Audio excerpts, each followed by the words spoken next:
Assalamualaikum warahmatullahi wabarakatuh. Jumpa lagi. Pada video kali ini kita akan membahas uji statistik, yaitu uji chi-square.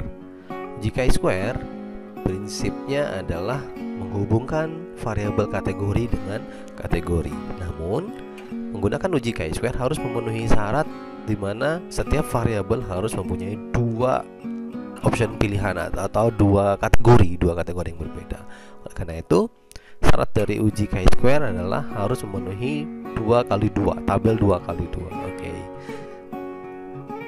Next kita akan bahas tentang 2x2 nanti di dalam. Oke, pada penelitian, terutama penelitian bidang kesehatan, itu sering kali kita menemui bahwa data itu tidak dalam bentuk angka atau numerik, namun datanya adalah berupa kategori atau bukan angka. Oke. Nah, data yang bukan angka itu kita sebut sebagai data kategori atau sering juga disebut data kualitatif. Misal, variabel jenis kelamin, di mana jenis kelamin ada perempuan dan laki-laki. Nah, perempuan dan laki-laki atau laki-laki dan perempuan ini merupakan data kategori atau data kualitatif karena dia tidak dapat diukur begitu dengan angka. Kecuali dengan coding, kita akan memberikan kode nanti. Oke, contoh lain misalkan variabel status merokok, perokok berat, perokok ringan, dan tidak merokok misalkan. Nah, ini adalah kategori, bukan angka tapi kategori. Oke, ini disebut juga data kualitatif. Nah, dalam penelitian kesehatan itu seringkali peneliti diminta untuk menganalisis atau mencari tahu hubungan antar variabel kategori dengan kategori seperti ini. Nah, untuk menjawab pertanyaan penelitian seperti ini, peneliti dapat menggunakan uji chi kuadrat atau chi-square.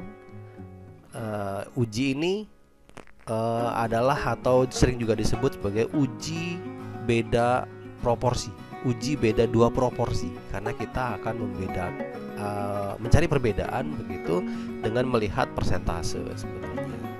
Oke. Contoh, kita ingin mengetahui hubungan jenis pekerjaan dengan perilaku menyusui pada ibu. Maka pertanyaan penelitiannya adalah, apakah ada perbedaan proporsi kejadian menyusui eksklusif? Menyusui eksklusif itu kita anggap sebagai kasusnya, kejadiannya antara ibu yang bekerja dengan ibu yang tidak bekerja.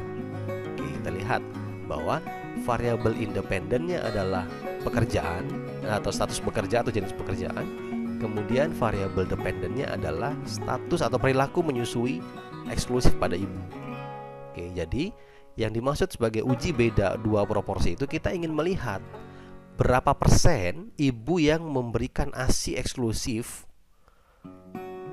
dibandingkan dengan berapa persen juga ibu yang tidak memberikan ASI eksklusif pada kedua kelompok yang bekerja maupun yang tidak bekerja. Oleh karena itu kita sebut uji beda dua proporsi. Kita akan melihat seberapa persen atau berapa persen sih yang bekerja namun tetap memberikan ASI eksklusif dan lain sebagainya. Gitu. Oke. Berbicara tentang variabel numerik dan variabel kategori, masih banyak mahasiswa di lapangan katakanlah yang kami temui, mahasiswa itu sering kebingungan dalam membedakan mana variabel kategori, mana variabel numerik. Oke.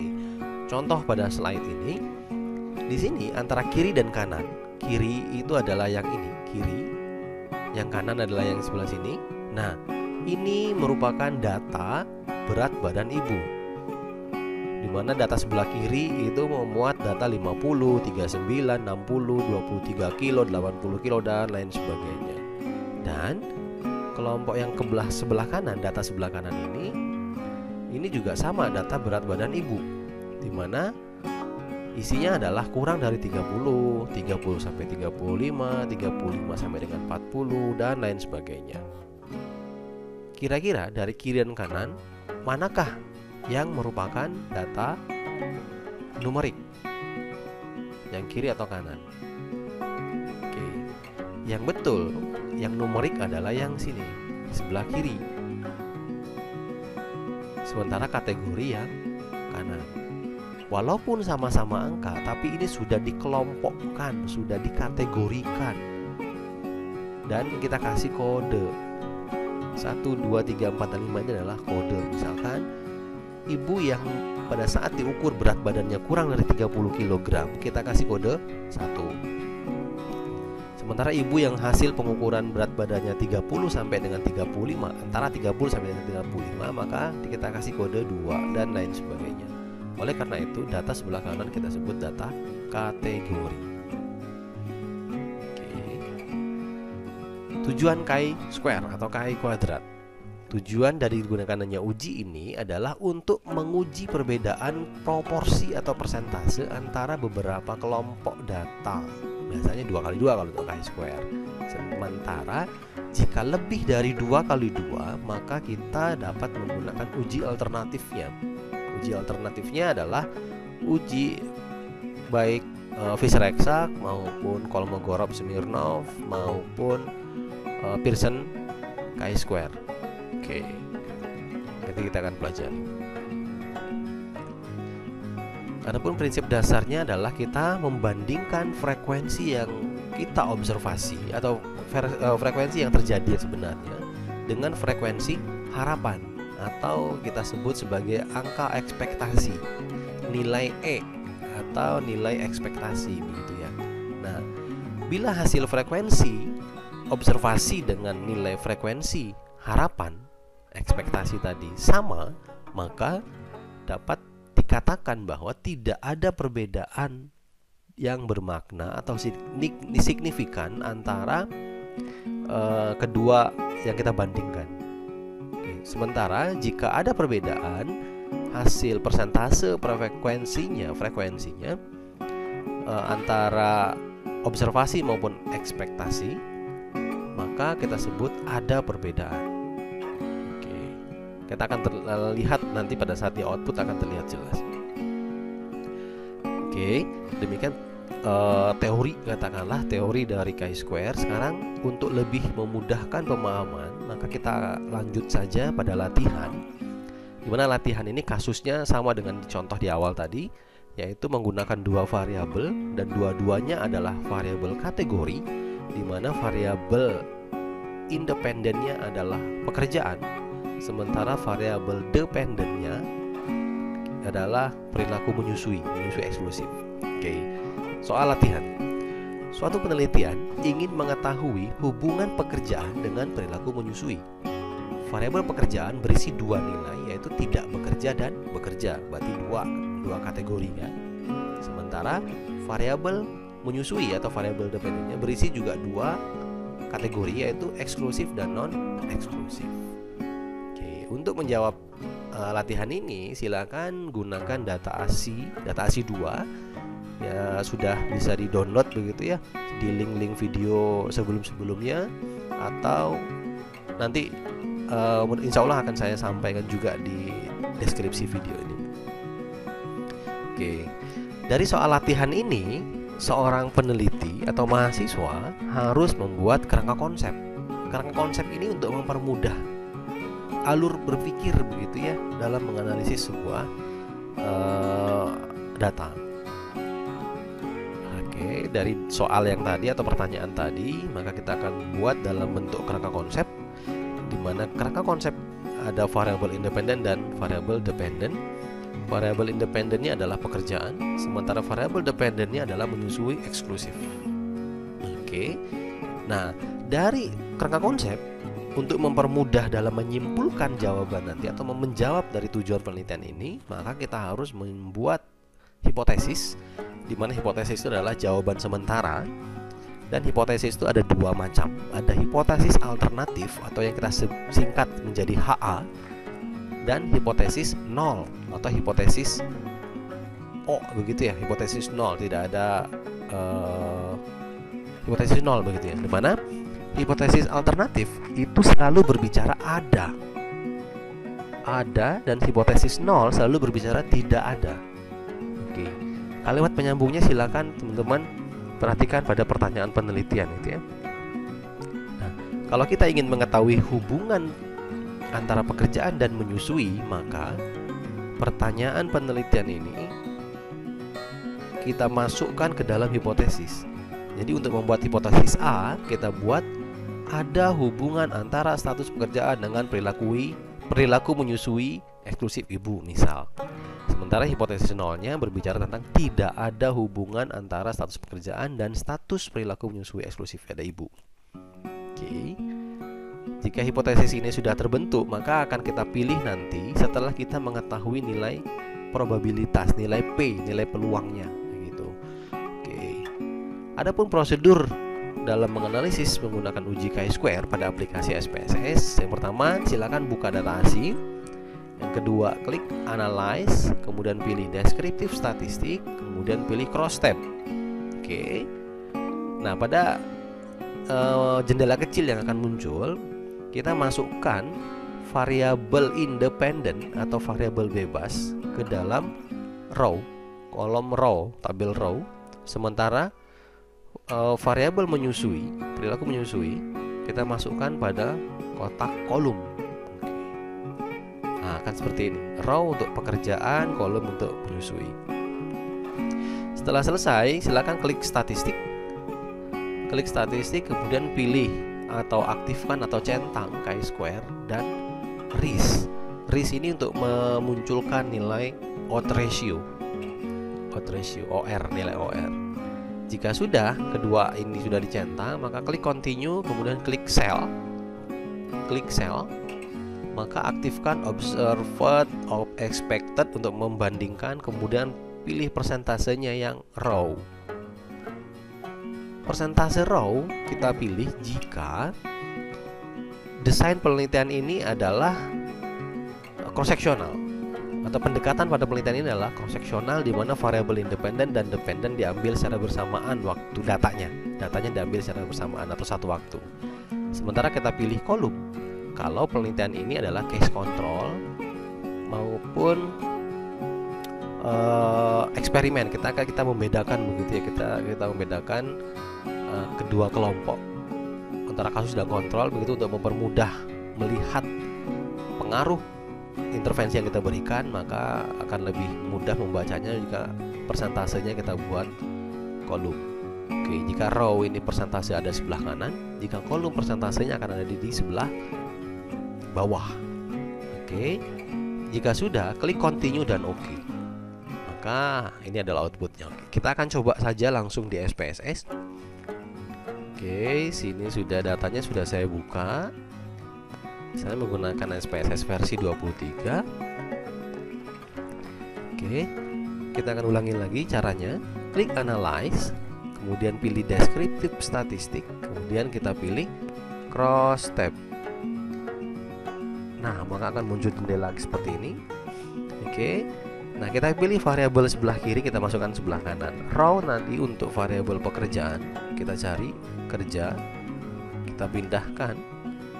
Kemudian exclude adalah untuk menyusui, kita masukkan ke sebelah kanan juga di kotak kolom.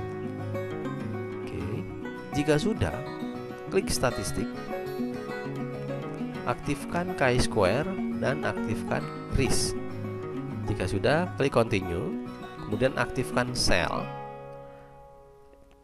Ini saya aktifkan observed yang kita ukur, expected adalah angka harapan, dan persentasenya saya pilih yang row. Oke, klik continue, kemudian oke. Nah, ini adalah output dari hasil analisis menggunakan chi-square.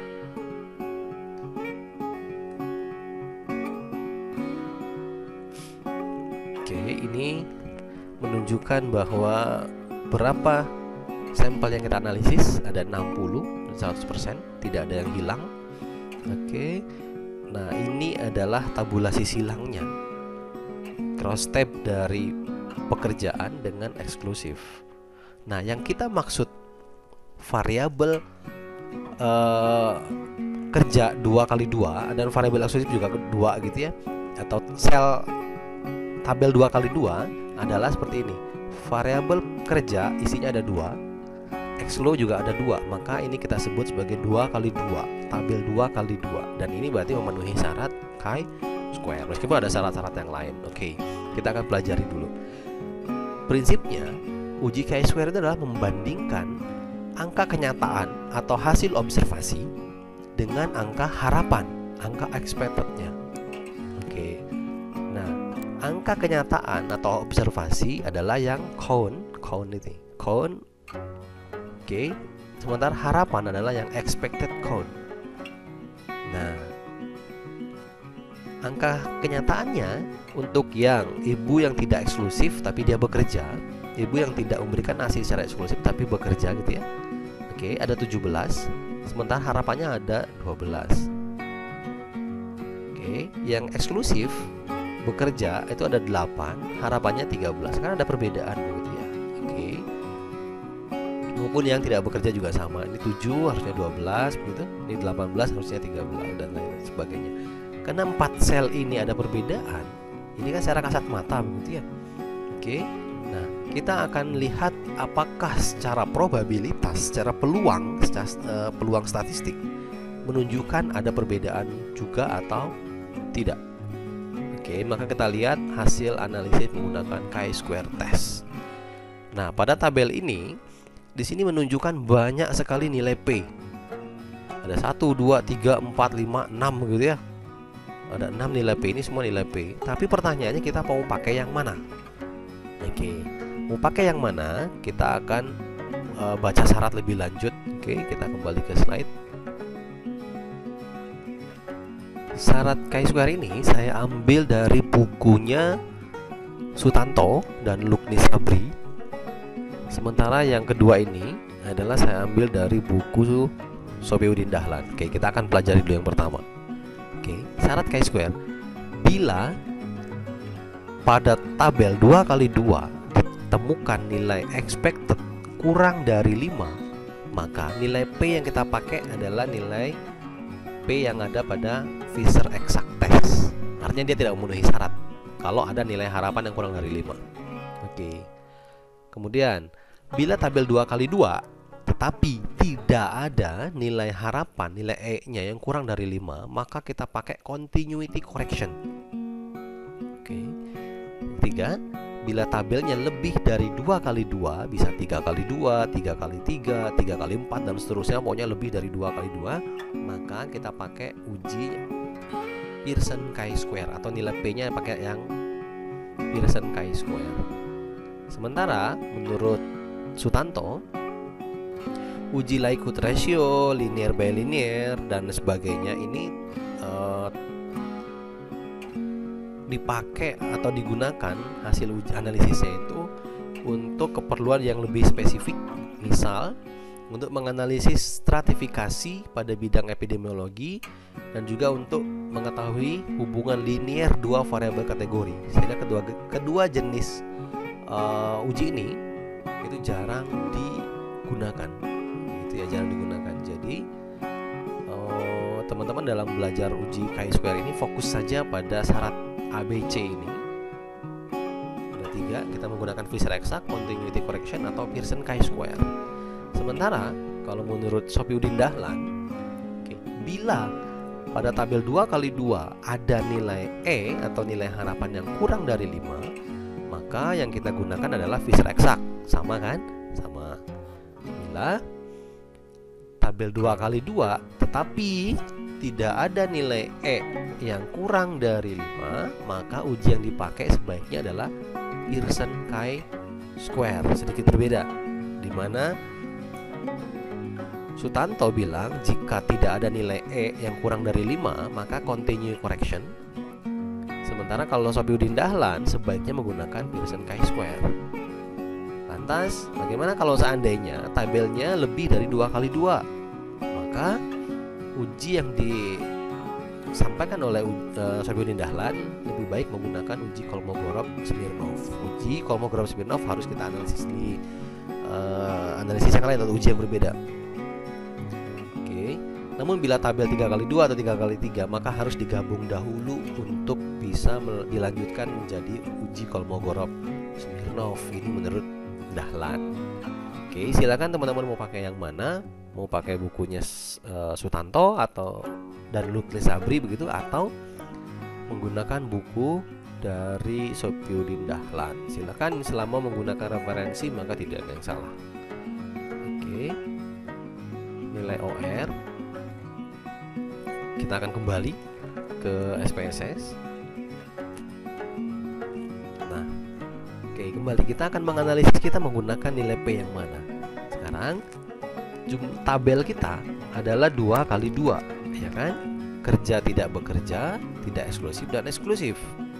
Oke, karena 2 kali 2 berarti kita baca nilai 2 kali 2. Kita lihat nilai harapannya apakah ada yang kurang dari 5. 12, 13, 12, 13 berarti tidak ada yang kurang dari 5. Atau teman-teman juga bisa melihat di bawah sini, 0 cell atau 0% have expected count less than 5. Oke, the minimum expected count is 12. Ya, berarti tidak ada yang kurang dari 5 nilai harapannya. Udah dikasih tahu tuh. Oke, tidak ada nilai sel yang nilai expected yang kurang dari 5. Oleh karena itu tabel 2 kali 2 dan tidak ada nilai harapan atau nilai expected yang kurang dari 5, maka kita menggunakan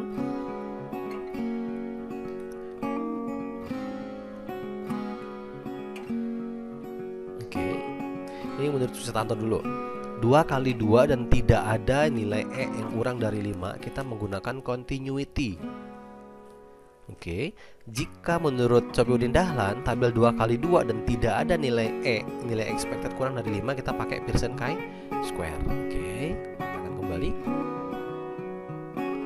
Nah, ini karena tidak ada nilai E yang kurang dari 5, maka memenuhi syarat chi-square.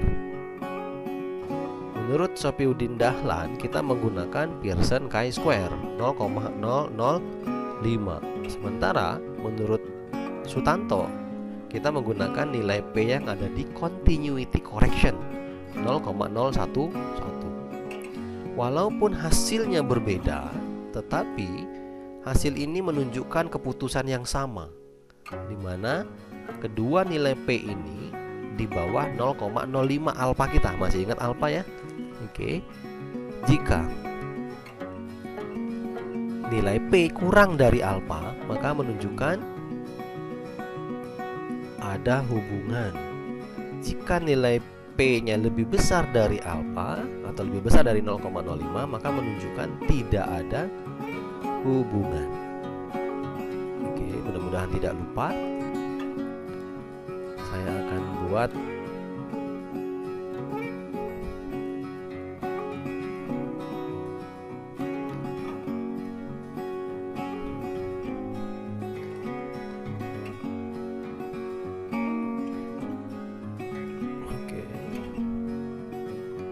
tambahkan slide supaya tidak lupa.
Oke.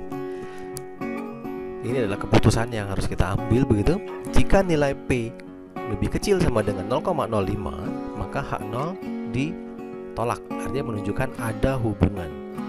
Jika nilai P lebih besar dari 0,05, maka H0 diterima atau kita gagal menolak H0. Artinya tidak ada hubungan. Oke. Sekarang kita bisa melihat bahwa nilai P kita, terserah kita mau pakai yang Pearson chi-square maupun continuity correction, karena ini adalah dua sumber yang berbeda tapi hasil keputusannya masih sama begitu. Oke. Kita tetap menyimpulkan bahwa nilai P kita lebih kecil dari alfa 0,05. Karena lebih kecil berarti H0 ditolak. Oke. H0 ditolak. Berarti